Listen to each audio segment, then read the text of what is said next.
రాగిపిండి ఇలా వేసి మూత పెట్టేసి కదిలిచ్చకుండా పెట్టాలండి. అట్లాగే సిమ్‌లో మూత పెట్టేయండి. మర్చిపోండి ఎక్కువ నీళ్లుంటే. నీళ్లు తక్కువ ఉంటే కొంచెం గమనించుకోవాలి. నేను ఎక్కువ వేసాను గనక 5 నిమిషాలైనా గానీ నాది ఇంకా సెట్ కాలేదు. సో, నేను మళ్ళీ కలిపినాక మగ్గిస్తున్నా. యాక్చువల్‌గా కొంచెం నీళ్లు తక్కువ వేసుకున్నారనుకోండి, అంటే కిచిడీలాగా అయ్యే మైను మీరు అన్నం ఉడకబెట్టుకోండి. నాది గంజిలాగా చేసేసాను. నాకు ఇంకా తెలిసిపోయి అలవాటు గదా! నేను ఇప్పుడు మగ్గించుకున్నా. మీరు కిచిడీలాగా పెట్టుకొని దాని మీద పిండి వేసి మూత పెట్టేసి సిమ్‌లో ఒక 5 నిమిషాలు పైన నీళ్లు పొంగు కనిపిస్తుందా లేదా గమనించుకోండి. కదిలిచ్చకుండా పెట్టేసి దాన్ని ఆఫ్ చేసి ఇలా కలిపేస్తే చాలండి యాక్చువల్‌గా. బట్ ఈసారి నేను ఇట్లా చూపిస్తున్నా. అట్లా నీళ్ళు ఎక్కువ ఉంటే ఇలా కలుపుతా ఉండాలి. మన దగ్గర స్పాచులా ఉంటే స్పాచులాతో చెక్కది ఏదున్నా చెక్క సలాకి అందరి దగ్గర ఉంటది కదా! దాన్ని బ్యాక్ సైడ్ తీసుకుంటే అది నీట్‌గా కలుస్తది ఫ్రంట్ సైడ్ కంటే కూడా చెక్క సలాకి. ఇంకా మూత పెట్టేసి 5 నిమిషాల తర్వాత తినొచ్చండి. మేమంతా తినేది చూపిస్తాను నేను. చాలా ఈజీ అండి. మళ్ళీ చెప్తున్నా, రాగి ముద్దలో టేస్ట్ లేదు. దాంట్లో పులుసు కాంబినేషనే టేస్టు.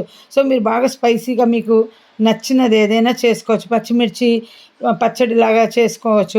మాకైతే ఇదే నచ్చుతది. మా పిల్లలు గూడా ఈ పులుసు కోసమే తింటారండి. సో, రాగి ముద్ద నాకు ఇష్టం ఉండదు. నేను పులుసు కోసమే తింటాం. మేము ఎలా తింటామంటే మొత్తం పిసుక్కొని కలిపేసుకోమండి. నెయ్యేసి చేత్తో ముద్దలా కట్టుకోవచ్చు. నేనేం కట్టను, అలా వదిలేసాను. 10 నిమిషాల తర్వాత అందరం తింటామనమాట. దించిన వెంటనే గూడా తింటే అంత టేస్ట్ రాదు. కొంచెం స్టిక్కీగా ఉంటది. ఆరిపోయిందనుకోండి కొంచెం డార్క్ కలర్. యాక్చువల్‌గా మీరెప్పుడు దించాలంటే డార్క్ అయినాక పైన పిండి అప్పుడు ఆఫ్ చేసి గరిటెతో కలపండి. మీకు ఒకటి బియ్యమేస్తే నేను 4 పిండేస్తాను. చాలామంది ఎలా ఏస్తారో నాకు తెలీదు. నేను నేర్చుకున్నదది. సో, మేము అన్నం ఎలా తింటామో అలా ఒక బియ్యం ఏసాము. 4 భాగాలు రాగిపిండి. కానీ నేనేం చేశానంటే కొంచెం తక్కువేసా. అందరికి ఆకలి లేదు అంటూ ఉంటే. సో, నాకు కొంచెం తక్కువైంది. నాకు కరెక్ట్ కొలత.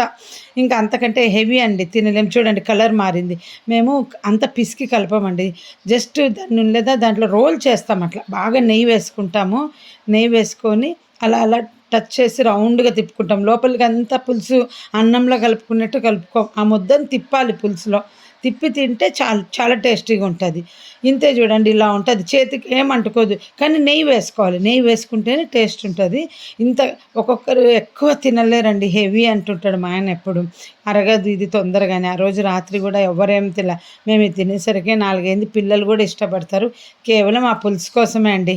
సో, మీరు ఈ వీడియో నచ్చితే లైక్ చేయండి. నా వీడియోలో వ్లాగ్ వీడియోలో ఓల్డ్ దాంట్లో ప్లే లిస్ట్‌లో ఉంది. కావాలంటే మీరు కొలతలతో సహా నేర్చుకోవచ్చు.